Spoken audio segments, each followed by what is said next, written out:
Um, so, so today we will be starting on our fourth module of Bhakti Shastri, which is Nectar of Devotion. It's one of the most intriguing and informative and engaging module. Tends to be theoretical, but gives us a strong philosophical basis of what we do. So, for the introduction, I did not want to pre-record a lecture because the way the book is set up is that most of the philosophy is actually built into the earlier chapters, after which it is mostly details. So, I wanted to take an opportunity to interactively discuss it with you. Once you have the underlying philosophy clear, after that it's just a matter of the practical implementation of it. So today we will do, depending on the time, we will do the preface. Well, we should definitely finish the preface, and depending on the time, we'll also do the introduction. Okay, so let me share my screen.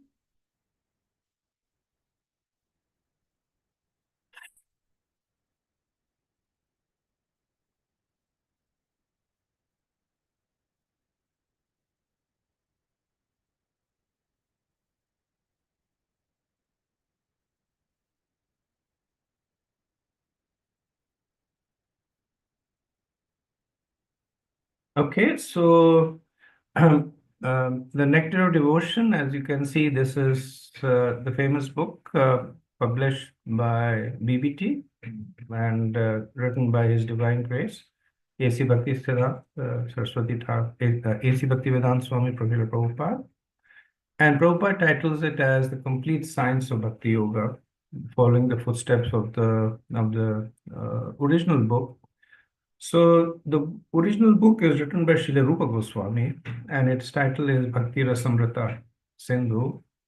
And if you notice, Prabhupada calls it a summary study, which means that it kind of differs from Srila Prabhupada's typical approach in handling this scriptures, in which he goes verse by verse, gives a translation, and then writes the purport. Here, he does not do that. It's almost like as if he reads the book, digests it, and then gives a summary of it. So it also gives Prabhupada a fair amount of latitude in terms of the topics that he speaks in details and the topic that he speaks in summary. Now, having said that, Prabhupada does stay true to the flow of the verses in the original book, which is why it's been possible to map the chapters to the verses. So as you'll see later on, each of the chapter of NoD is mapped to a set of verses in Bhakti Rasamrita Sindhu, and they're sequential. So he stays true to the flow, but Srila Rupa Goswami makes a very rigorous analysis, which Srila Prabhupada does not want to go in, given the fact the level of advancement of the audience. His focus always has been more on the practical aspects of it. So the book begins with dedication, and in the dedication, Srila Prabhupada quotes the second verse from the Shad Goswami Ashtakam. Nana Shastra Vicharane ke nipuno Sadharma Samsthapako Lokanamitakariṇau Tribhuvane Manyau Sharanya Karo Radha Krishna Padaravinda Bhajana Nande Namataliko Vande Rupa Sanatana Raghuyugo Shri Jiva Gopala Ko. I offer my respectful obeisances unto the six Goswamis, namely Sri Sanatan Goswami, Sri Rupa Goswami, Sri Raghunath Bhatt Goswami, Sri Raghunath Das Goswami, Sri Jiva Goswami, and Sri Gopal Bhatt Goswami, who are very expert in scrutinizingly studying all the revealed scriptures with the aim of establishing eternal religious principles for the benefit of all human beings. Thus, they are honored all over the three worlds, and they are worth taking shelter of because they are absorbed in the mood of the gopis and are engaged in the transcendental loving service of Radha Krishna. So the Shad Goswami Ashtakam was actually compiled by Srinivasacharya, and he actually more or less made the six Goswamis as a group famous. So most of you know that Mahaprabhu sent many exalted souls to Vrindavan, and many came on their own. Personalities like Bhugarb Goswami, Lokanath Goswami, and they were sent by by Mahaprabhu, and they were also engaged in similar service of writing and meditating and discovering, establishing temples.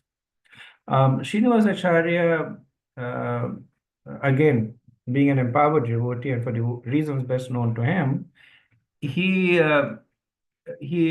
took these six Goswamis and collectively began to address them as the Shad Goswamis. He wrote the Shad Goswami Ashtakam, and that's how they became famous. Srila Prabhupada picks this particular verse because it captures the essence of what Rupa Goswami has done for us in Bhakti Rasamrita Sindhu. Right? So, first, or he talks about his mood, which is absorbed in the mood of the gopis.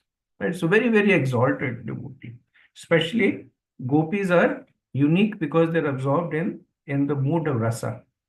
Right? They're absorbed in the highest mood of conjugal service or assisting conjugal service, and then at the same time scrutinizingly studying and revealing the scriptures.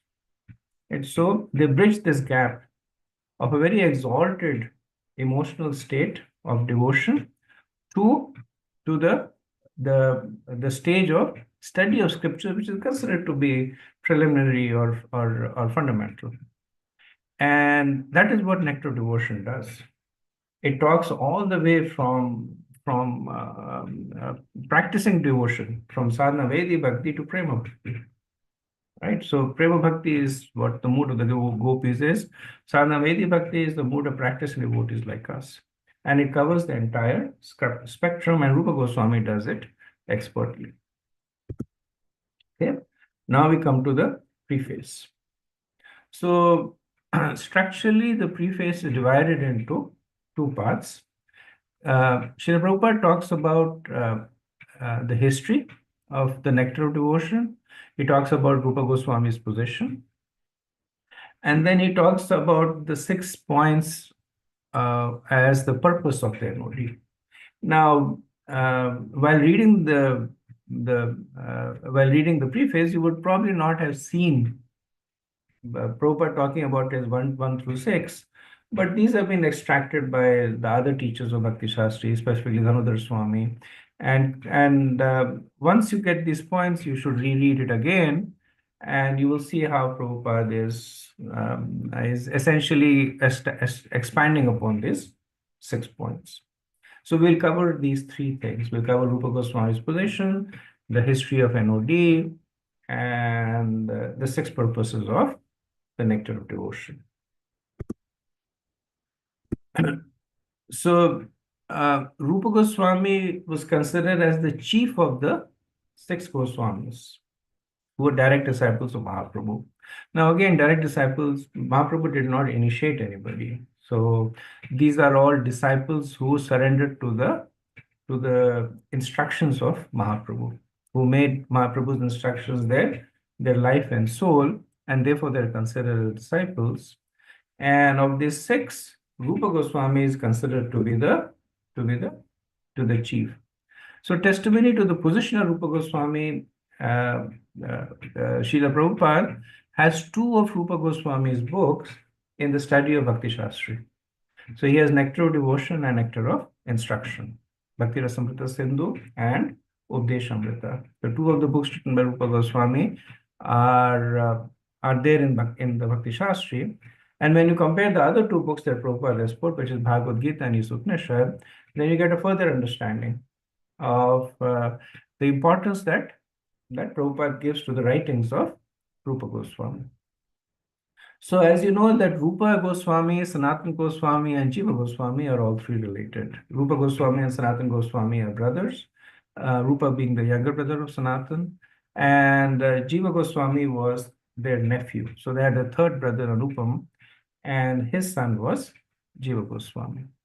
So they belong to the Saraswat Brahman community, and they were ostracized by the Brahman community because of their acceptance of the ministerial post in the government of Sultan Alauddin Hussain Shah. And it is understood that they were almost blackmailed into taking this position because Hussain Shah threatened to levy a lot of tax and to torture and etc. etc. Because he was very much taken in by the competence of the three brothers. And so reluctantly they accepted the position. And while holding on to the position, they were also able to protect the Vaishnavas. They were also able to protect the Vaishnav culture. So Rupa Goswami was appointed as the Bir Khas, which is and Sanatana Goswami was Sakar Kas. So the Sakar Kas is like the Prime Minister, and the Bir Khas is kind of like the Chief of Staff, what you would say right now. So everything that he was basically Hussain Shah's conduit to the rest of his kingdom. So any dictate by Hussain Shah was basically carried forward by the Bir Khas, Rupa Goswami. He was the one who carried back all the policy recommendations, etc.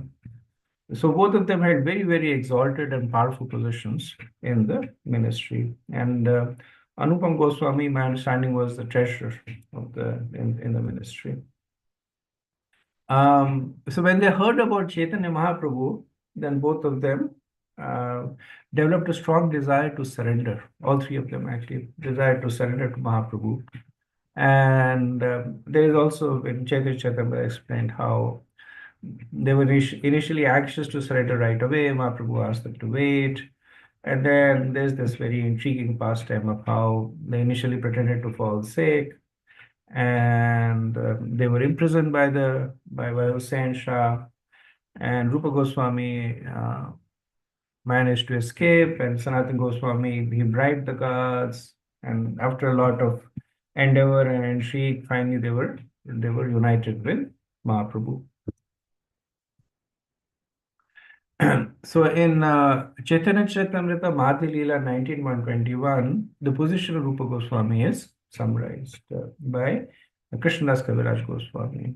So he says that indeed, Sri Rupa Goswami, whose dear friend was Sarup Damodar, was the exact replica of Sri Chaitanya Mahaprabhu, and he was very, very dear to the Lord.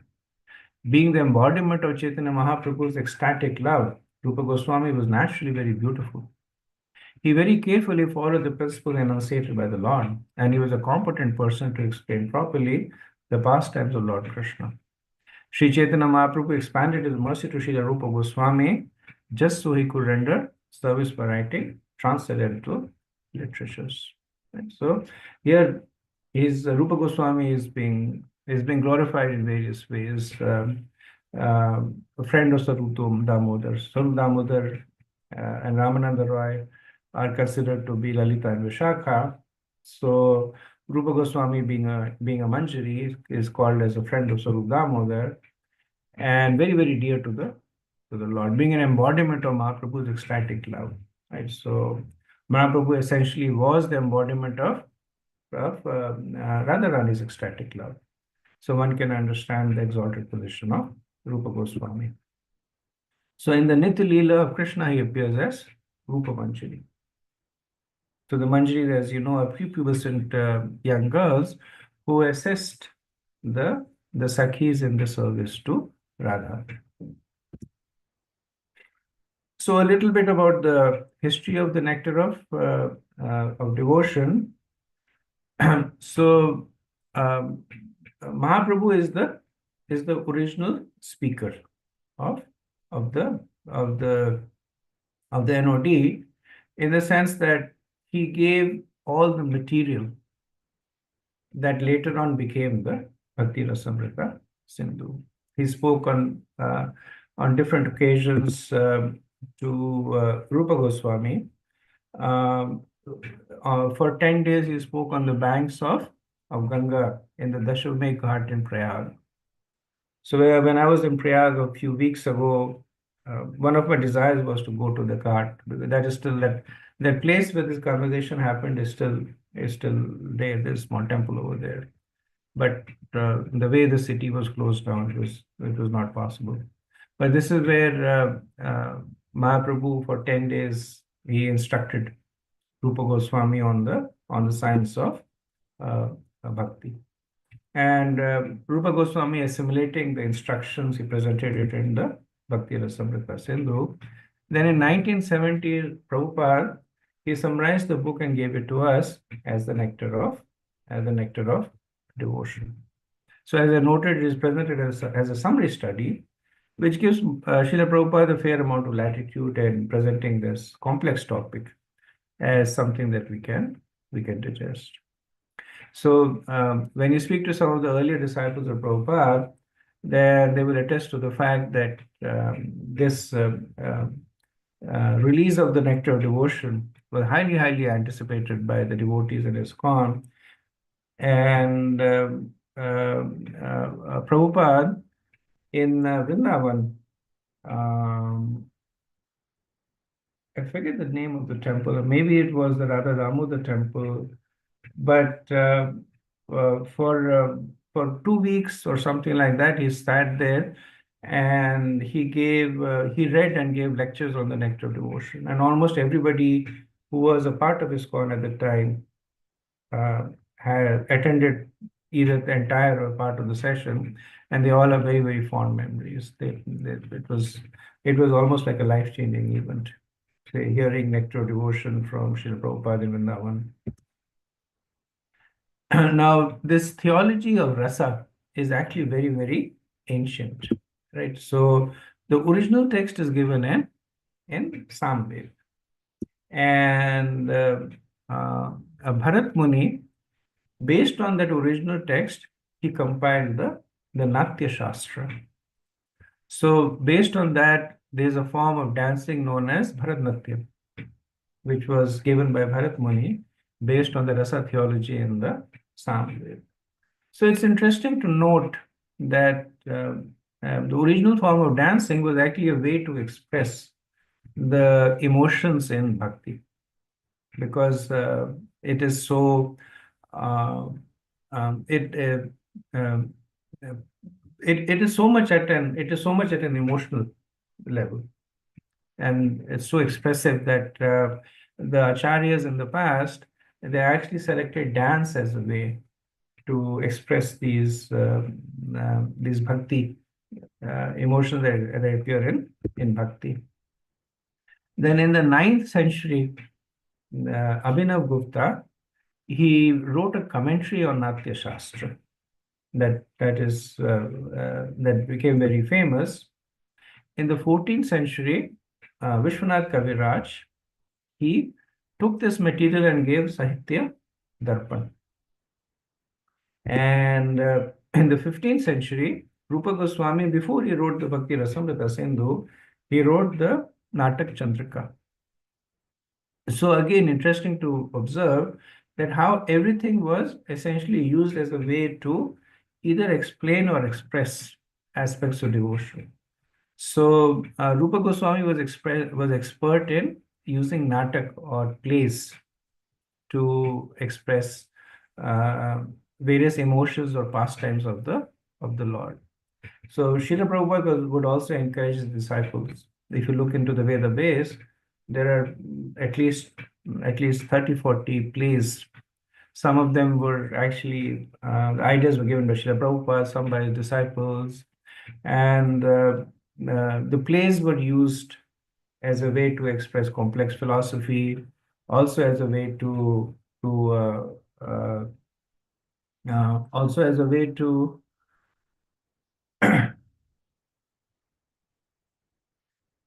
express, as we're noticing over here, rasa. So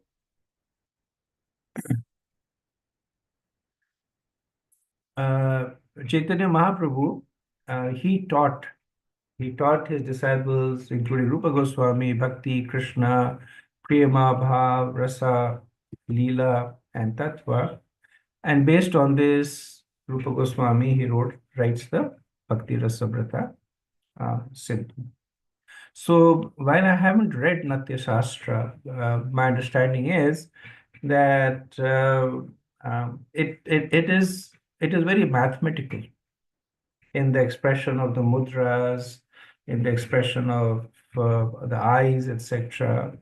So it's very interesting how something that is so, in presentation, it's so fluid and artistic, actually draws its root from something that is so rigorous and scientific. And we see the same thing in Bhakti also. The Bhakti, in its maturity, it's something that is so emotional, and it can also be at the same time analyzed so scientifically. So Srila Prabhupada makes this point that the nectar of devotion is an authorized scripture. And based on the authority of the nectar of devotion, he also establishes the authority of ISKCON. So he says that the present Krishna conscious movement is also based on the authority of Srila Rupa Goswami Prabhupada. We are therefore generally known as Rupa Nugas, or followers in the footsteps of Srila Rupa Goswami Prabhupada. It is only for our guidance that Srila Rupa Goswami prepared his book, Bhakti Rasamrita Sindhu, which is now presented in the form of the Nectar of Devotion. Persons engaged in the Krishna conscious movement may take advantage of this great literature and be very solidly situated in Krishna consciousness. So Prabhupada gives a succinct summary. He establishes the position of Rupa Goswami, and he establishes the position of ISKCON as being bona fide because they're following a bona fide leader. So they're Rupa Nugas. And because Rupa Goswami is following Chaitanya Mahaprabhu and the scriptures, he's bona fide. So as Rupa Nugas, we are also bona fide. And what is the manifestation of that authenticity? Is that we are following the instructions given by Rupa Goswami in his writings. So Prabhupada says the person engaged in Krishna consciousness may take advantage of this great literature and be very solidly situated. So how does one become solidly situated? If one clearly understands the why of the what. That when we are doing something, if we clearly understand why we are doing it, then our conviction becomes very, very strong. Right? So that is one part. And the second part is when we do things that are authorized and do things that are not authorized.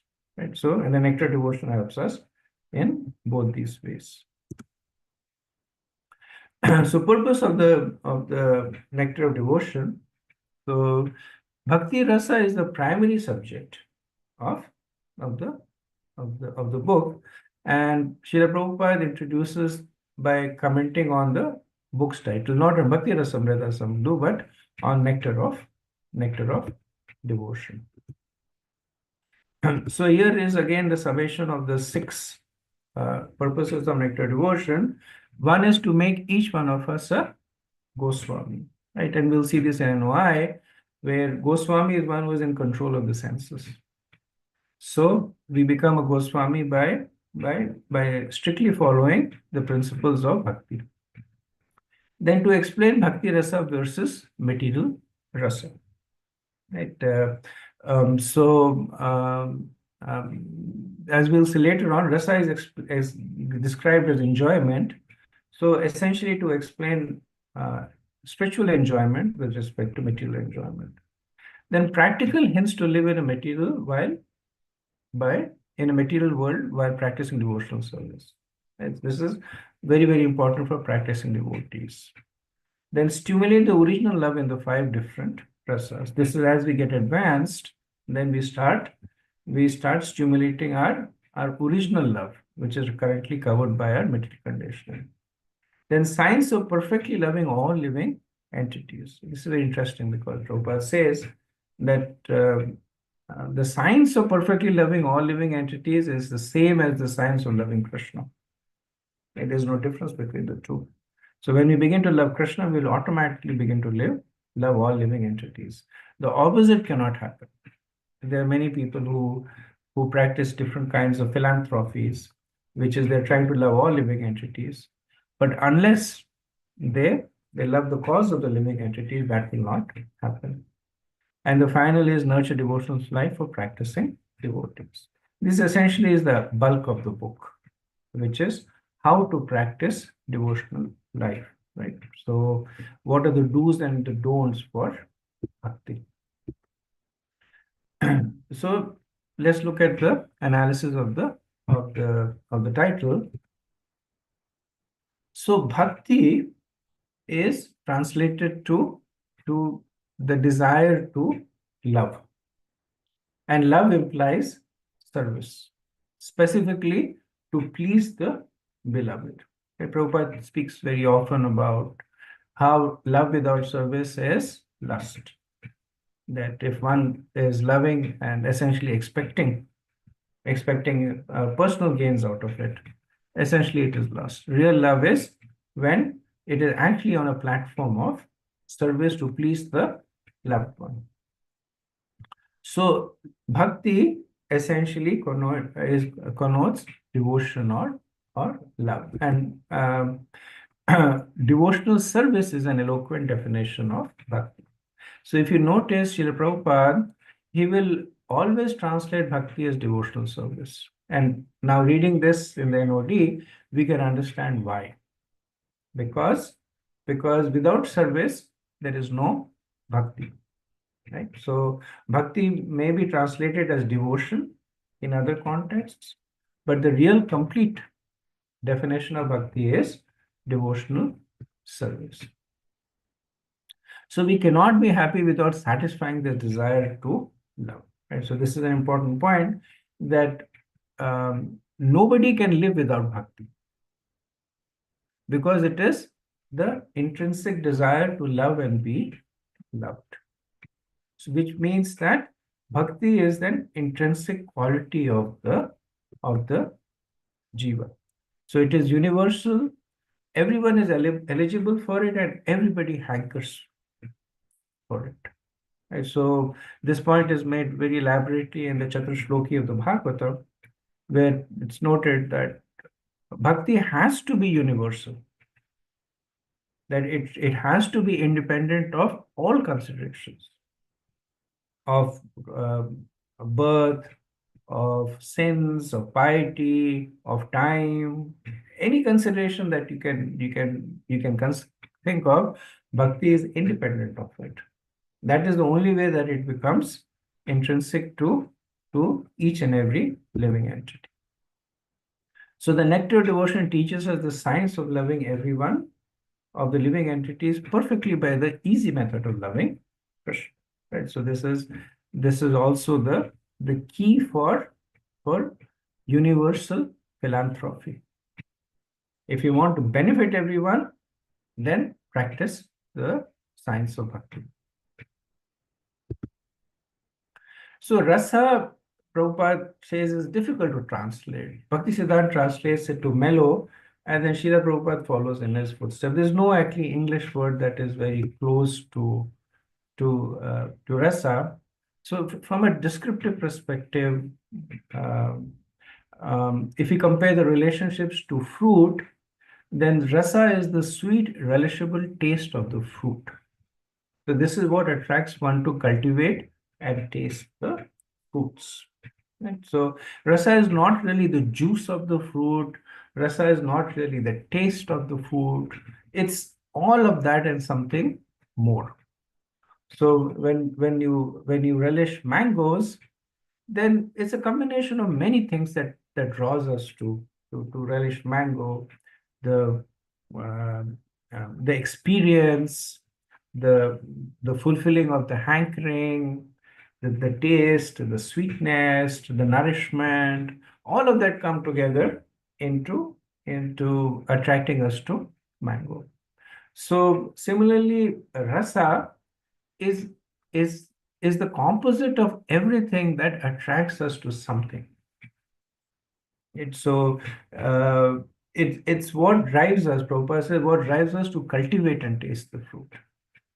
That because a desire to experience that is strong, then one will actually go through the endeavor of cultivating a mango tree. And once the mangoes appear, then it drives them to taste the mangoes. So rasa is the pleasure we traced in this relationship. It is the force that drives us to cultivate and experience relationships. Right? So the point that is made over here is that rasa is only experienced in relationships. One cannot experience rasa in isolation. And just like if you're experiencing the taste of a mango, there has to be you and the mango. Right? One cannot just sit and imagine that I'm tasting mango and experience the same kind of happiness, even though people with misguided philosophy may try to do that. But actually, rasa is can only be experienced in relationships. That is why there is so much of focus of Krishna being a person, because you can only have a relationship with a person. And only when there is relationships, then rasa is there. So it is rasa and this now we're talking about bhakti rasa. It is the bhakti rasa that drives us to cultivate devotional service, and it is the bhakti rasa that rewards us by this sweet mellow in bhakti.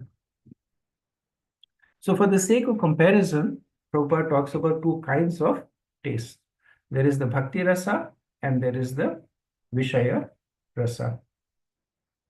So bhakti rasa is the taste that is relished in devotional service to Krishna, and vishaya rasa is the taste that is there in mundane sense gratification. Right? So we can see the perverted reflection of bhakti rasa in our mundane settings. There also we see similar that because there is some desire to enjoy the taste, people strive to get money, they work hard, get fame, etc.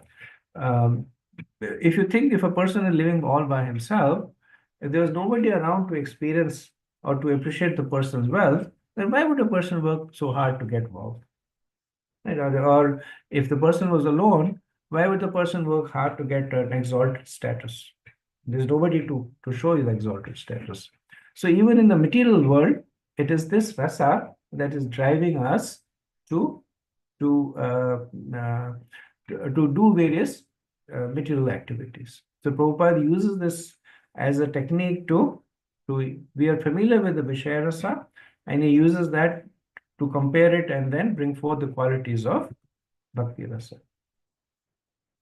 It is impossible for us to fully understand the infinite happiness relished in bhakti because it is beyond the realm of anything we can experience in a finite existence.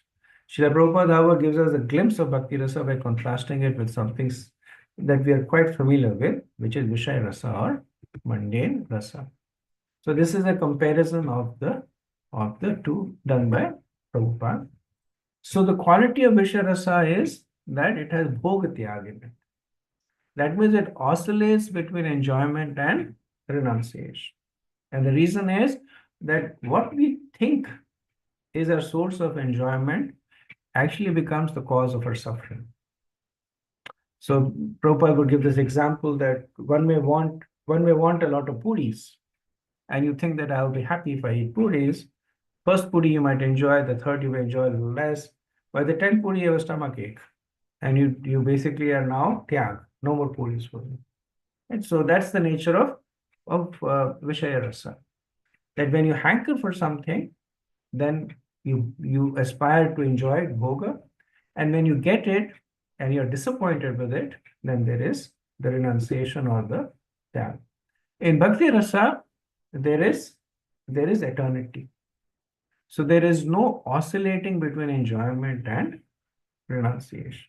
There is always enjoyment, sometimes less, sometimes more. The happiness in Visharasa is chapal shuka. It is flickering duration of happiness. In Bhakti Rasa, it is steady, it is ever fresh. Because once again, material things, they tend to diminish because of various reasons. If you get it, then it diminishes. If you enjoy too much of it, then it diminishes. Something else comes up, then it diminishes. Your own senses become weak, then it diminishes. So because of various reasons, Vishaya Rasa becomes chapal. It is flickering. But Bhakti Rasa is ever fresh. That whether you're chanting 16 rounds or 64 rounds or 128 rounds, then in devotional service, the chanting, it continues to give increasing pleasure. So Bhakti Ras is the pleasure one experience in Bhakti. It is incalculably superior taste. Not only is it superior to self-gratification, it is limitlessly superior even to the bliss of spiritual emancipation. Rupa Goswami describes, if Brahmanand or the happiness of becoming one with the Supreme is multiplied 1 trillion-fold, it still cannot compare to an atomic fraction of the happiness derived from the ocean of devotional service. A drop of Brahmanand is incomparably greater to Vishaya. Right? I think the last line is getting cut. So there's a little bit of comparison. So compared to Vishaya, Brahmanand is 1 trillion-fold more. So Brahmanand is the pleasure of liberation or becoming one with Brahman. So Brahmanand is 1 trillion times more than Vishayanand. But Bhakti Rasa is 1 trillion times more than Brahmanand. And trillion is just a number. It indicates that it is infinitely more. So by this one can understand how much more attractive Bhakti Rasa is compared to both the happiness of liberation and the happiness of material enjoyment.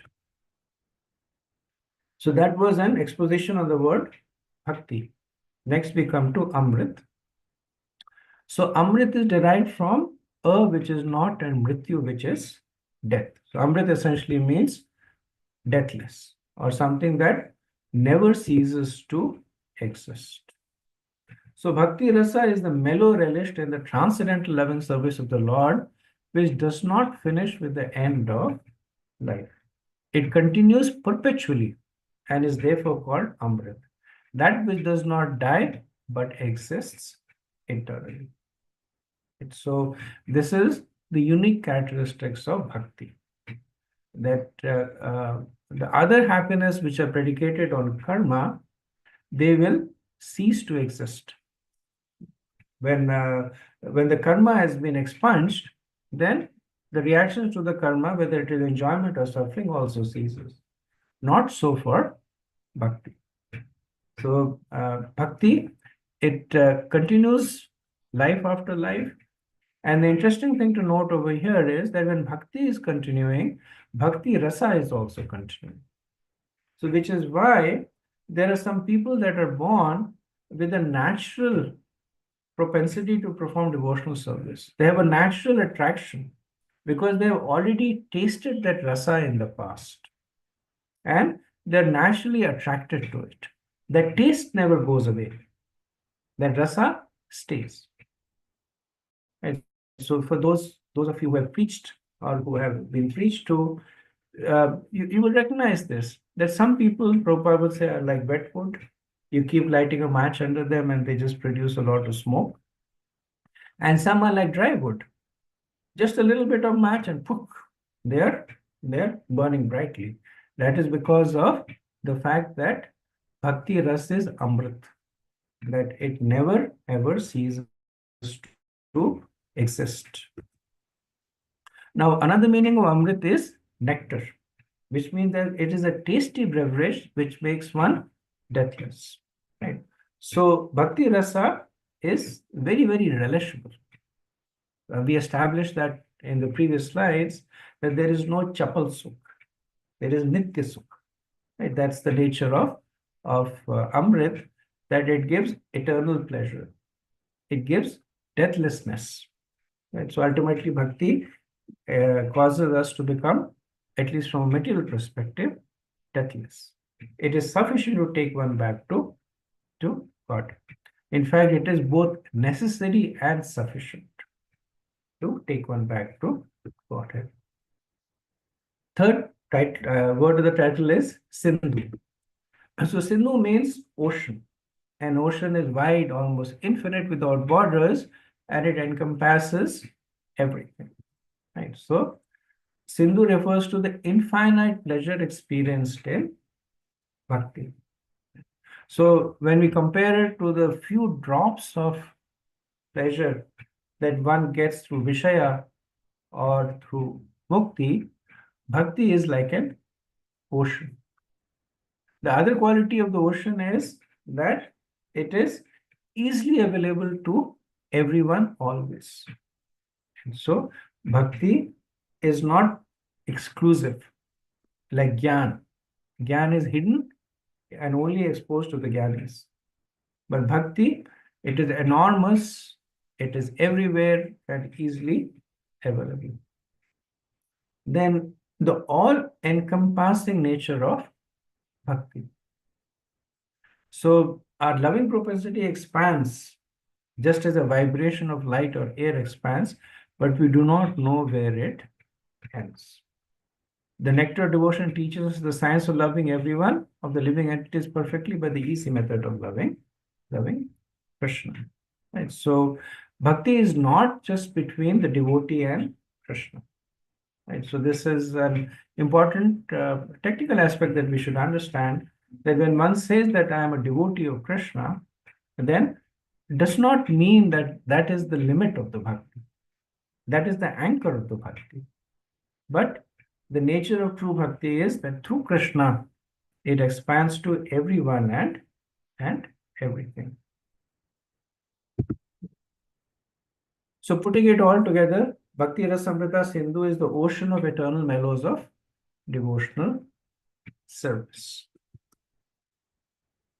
The loving propensity is most intrinsic necessity for the humans and all living forms. But the loving propensity is not satisfied even by loving all human society. That loving propensity remains imperfectly fulfilled until we know who is the supreme beloved. Our love can be fully satisfied only when it is reposed in Krishna. And so this ocean of eternal mellows of devotional service, the Bhakti Rasamrita Sindhu, it emanates from the lotus feet of Krishna. And finally, it expands to include everyone. So this theme is the sum and substance of the nectar of devotion, which teaches us how to love Krishna in 5 different transcendental mellows. So this chart gives us, it's a summation of what I discussed, the breakup of Bhakti Rasamrita Sindhu. So who is the audience? For whom did Rupa Goswami write and whom did Prabhupada write? So Prabhupada writes that the nectar of devotion is specifically presented for persons who are now engaged in the Krishna consciousness movement. So essentially what it means that this book is meant for practicing devotees. And the reason is that it does not talk about foundational topics like who is Krishna, who is Jiva, the importance of bhakti. All those have been covered in Bhagavad Gita. So Bhagavad Gita talked about Sambandha Gyan, about this definition of Krishna and Jiva, the relationship between the two. That was the main topic in Bhagavad Gita, Sambandha Gyan. Nectar of devotion is Abhidya Gyan. The main topic here is After having understood one's relationship with Krishna, how does one practice it? And the nectar of devotion is a guidance for that. And Srila Prabhupada also writes that, and this is why the audience is restricted.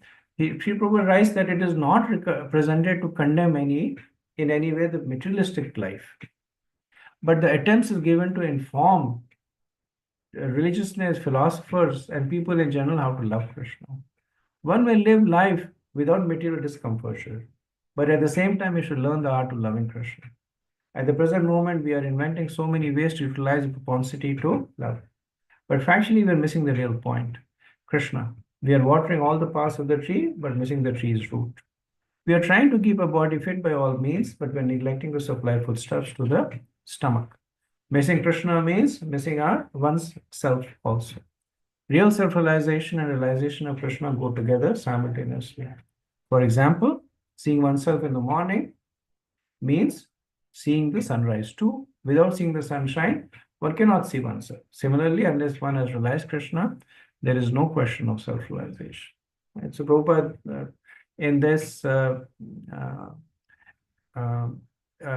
shows his compassionate side.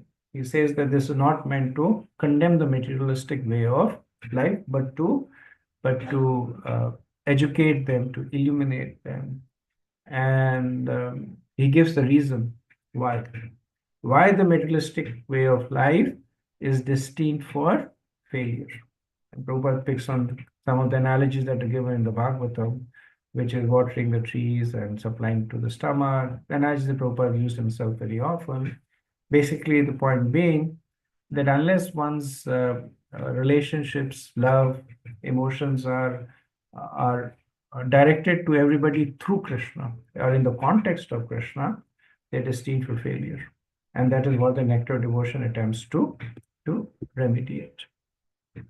So this brings us to the end of the presentation. We obviously don't have time to do the introduction, which is as well because the introduction is a very, very technical description of Bhakti.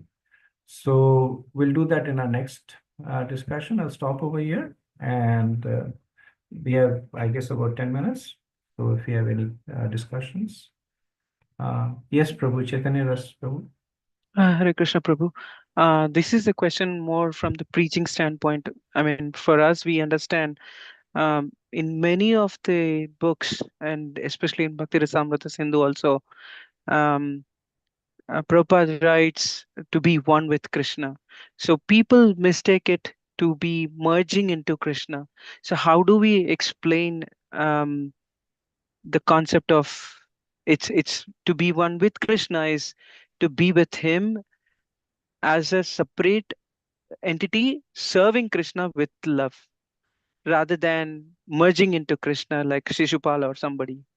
How do we explain that to a novice or probably more like a non-Krishna conscious people? Thank you, Prabhu. You're right. We see this oneness appearing at even different Vaishnava scriptures. We see that in Bhagavad Gita. We'll see that in Nectar Devotion. We'll see that in Upanishad also. And you, of course, explained from the Vaishnava perspective, what does oneness mean? That we become one in purpose. That we become one in desire to serve Krishna. We become one in a relationship of service to Krishna. How to explain to others? It's a little tricky, Prabhu. Srila Prabhupada would sometimes use analogies to explain. Like he would say that the famous example of a green bird entering a green tree. And he would say that one would say that the bird has become one with the tree, but essentially the bird always maintains its Identity. The main technique that I tend to use, Prabhu, is to counter it with other quotes where the oneness is clearly challenged, Mm. where this notion of duality is very strongly presented over there. Like verse like Natvayam Jatu Nashram Natam Nevajanadipaya, where Krishna clearly talks about the duality, right? So if somebody is using one part of the scripture to make a point, then important to look at other aspects of it and consider that. Right? Otherwise, it becomes Tadmurt Nyaya, where one basically accepts only one part of the scripture and rejects the other part. Sure, Prabhu. Thank you. Yes, Mataji. Yes, Sharadya Mataji. Hare Krishna, Prabhuji. Thank you so much for the wonderful class and explanation, Prabhuji. The slides were so nice. I took snapshots also, Prabhuji. Prabhuji, I wanted to ask a question, but I also wanted to give a small, sharing or comment for Prabhuji's question. It just came to my mind when I was hearing the question, Prabhu, that when two people get married, husband and wife, they say, today, now you are one, right? So that doesn't mean that you're one person. We maintain our identity, but at the same time, we become one, uh, like our life revolves around each other. We care about each other and we look out after each other's well-being. So in that way, we are one, right? So I was feeling that when we become devotee of Krishna, then Krishna is everything for us, and Krishna already states that his devotees are everything for him. So in that way means we become one. We don't see things beyond him, means we try to see everything in relationship to Krishna. So Prabhuji, I please forgive me if, but it just came to me and I wanted to share this, Prabhuji. Thank you, Mataji. Very much. Thank you very much. Prabhuji, my question was that in the introduction, as it is greatly emphasized about accepting a spiritual master and serving the spiritual master and hearing from him. And in the class today, Prabhuji, you said that the Chat Goswamis, they did not receive like formal initiation from Lord Chaitanya Mahaprabhu, but they of course follow his teachings to heart and live by his Lord Chaitanya Mahaprabhu's instructions.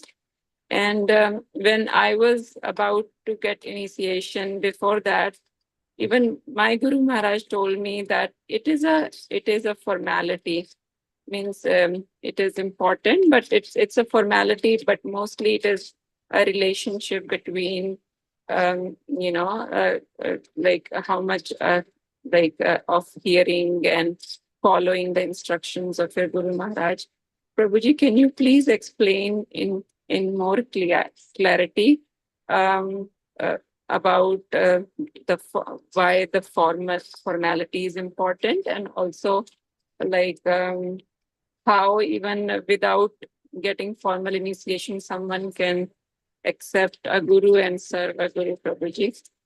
It is for me as well as to if I want to tell somebody about the importance of initiation, Prabhuji.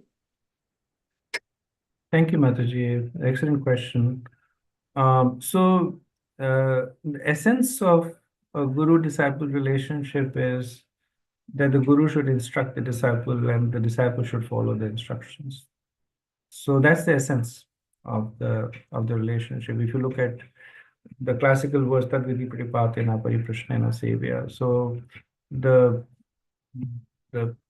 it captures the essence of a guru-disciple relationship. The yagya, the giving of the spiritual name, these come in the category of samskars. So they are basically done to create a strong impression in the disciple, also the guru, but more so the disciple, Prabhupada gives the example of the marriage ceremony. That the marriage ceremony is not really the basis of a husband and a wife coming together. The basis is that the husband protects the wife serves the husband. And if that is not there, even with the marriage ceremony, the marriage is on paper only. It does not really exist. And if it is there, then the marriage ceremony itself is not absolutely needed. So as you know, amongst the different kinds of marriages, only one kind of marriage requires a ceremony. There are other marriages, Vedic marriages, that they don't even require this ceremony.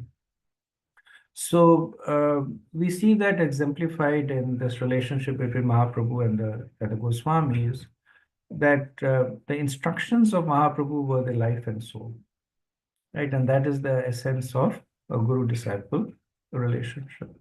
Now, having said that, we also have a fair amount of emphasis on the formal Diksha ceremony, because for the same reason that we have a lot of emphasis on the formal marriage ceremony, that it creates strong impressions.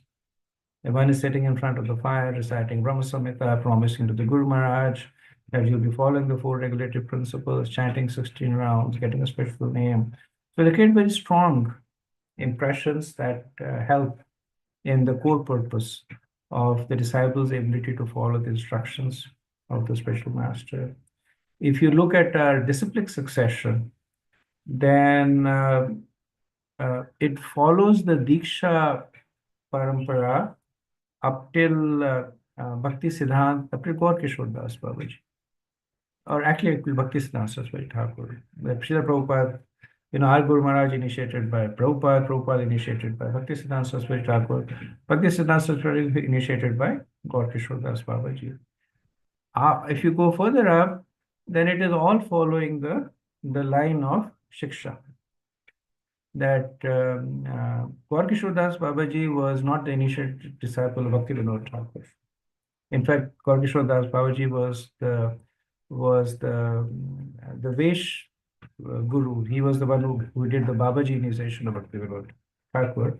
But Gaur Kishore Das Babaji did take instructions from Bhakti Vinod Thakur. And similarly, if you go further up, Vishwanath Chakravarti Thakur, Baldev Vidyabhushan, they're all linked by the fact that the disciple had strong faith in following the instructions of the Guru.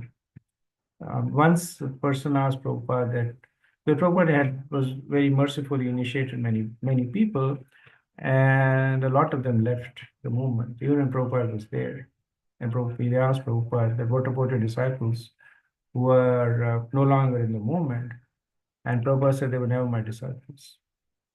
And the point he was making was that just because they went through this ceremony did not make them the disciple. And the fact that they never followed my instructions meant that they were never my disciples.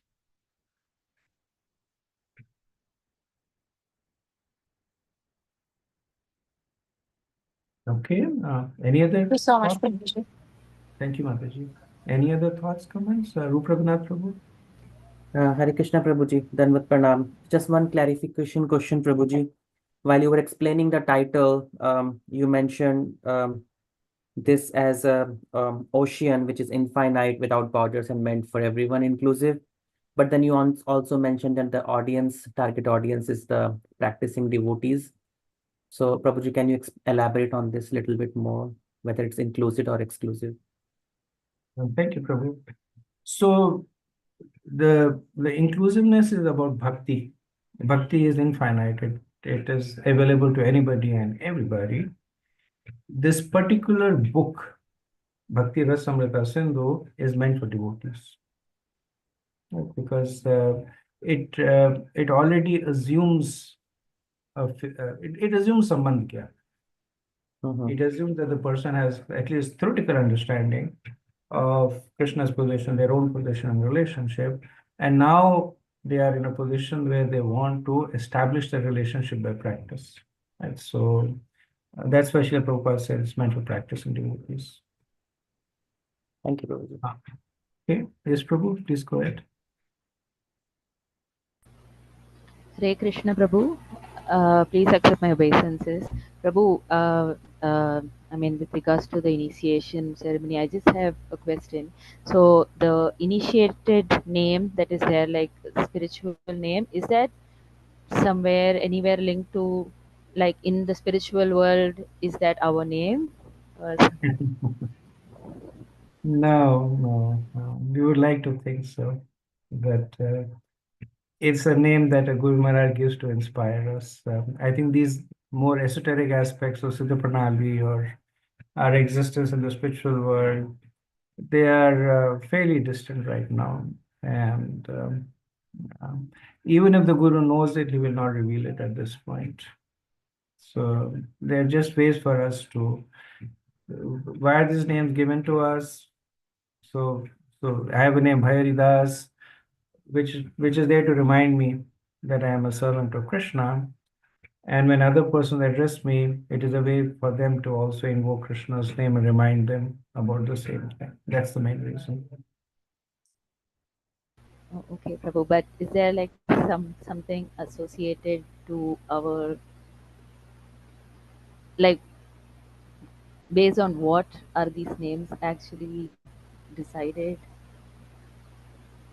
Sometimes they're I mean, Srila Prabhupada kind of started this informal practice that the first alphabet of your legal name would also be the first alphabet of your spiritual name, right? So if somebody is like, my name is Bali, so, and my initiated name is Bhayaridas.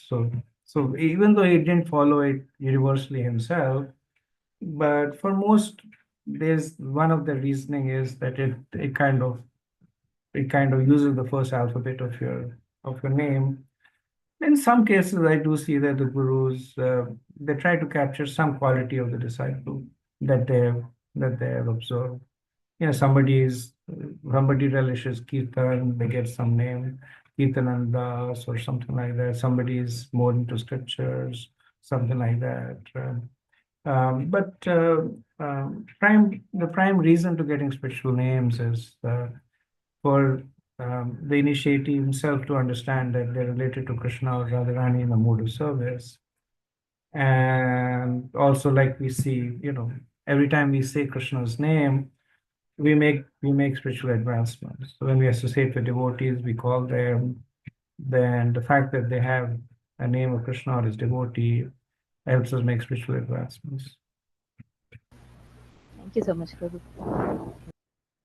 Okay. Thank you. So we'll take one last question and then end after that. Naval Krishna Prabhu, please go ahead. Hare Krishna, Dhanvat Pranam. I'm just a little confused about the source of this Bhakti Rasamrita Sindhu. Like you mentioned, it is there in the Samved and also takes from Bharat Muni's Natya Shastra. So, is it taking input from that, or are we just comparing the rasa feature with these texts? Because otherwise, Chaitanya Mahaprabhu has instructed the whole thing. Yeah, so if you read, it's a good question. If you read the Bhakti Rasamrita Sindhu, then it is structured according to the instructions of Mahaprabhu. That is the main source of it. But what Rupa Goswami does is, and Srila Prabhupada also captures that everything that he says, he supports it by quotes from scriptures. So every point that he makes, that this is the nature of bhakti, this is the position of Krishna, these are the symptoms of bhakti, each and every point that he makes, he will quote exhaustively. Sometimes he'll give up till 12 to 15 quotes. And these are derived from Samved, from different scriptures, etc. Now, the understanding is that when Mahaprabhu instructed Rupa Goswami, he was instructing this rasa theology based on the way that it has been explained in the Samved by Bharat Muni, by Abhinav Gupta, by these different people. Rupa Goswami has mostly taken the model that he has followed is taken the instructions of Mahaprabhu. He has done extensive research to find scriptural validation of those instructions, and then he's compiled that into Bhakti Rasamrita Sindhu. Thank you. He also expands on it in Ujjwal Nilamani. So Ujjwal Nilamani is the successor of Bhakti Rasamrita Sindhu, which basically is more deeply into the Rasa theology. And that here he goes all the way from Sadhana Vedi Bhakti to Prema Bhakti. The majority of the book is actually for sadhakas. But in Ujjwal Nilamani, he talks more about the more esoteric aspects of Bhakti, which, we will not even complete the entire NoD. So Ujjwal Nilamani is out of scope for us, a little too advanced for us to read. Okay, so we'll end over here. Thank you so much. वाञ्छकल्पतरुभ्यश्च कृपासिन्धुभ्यैव च पतितनाम पावनेभ्यो वैष्णवेभ्यो नमो नमः। अनंत कोटि वैष्णववृंद की जय। श्रीला प्रभुपाद की जय। Jai. जय गौर Premanand. Hari Hari Bol. Thank you, Hare Prabhuji. Hare Krishna. Thank you, Prabhuji. Hari Hare Bol, Krishna. Hare Prabhuji, Krishna. Prabhuji, Hare Krishna. Thank Hare you so much, Krishna. Prabhuji. Hare Krishna. Hare Krishna, Prabhu. Dandavat Pranam. Hare Krishna.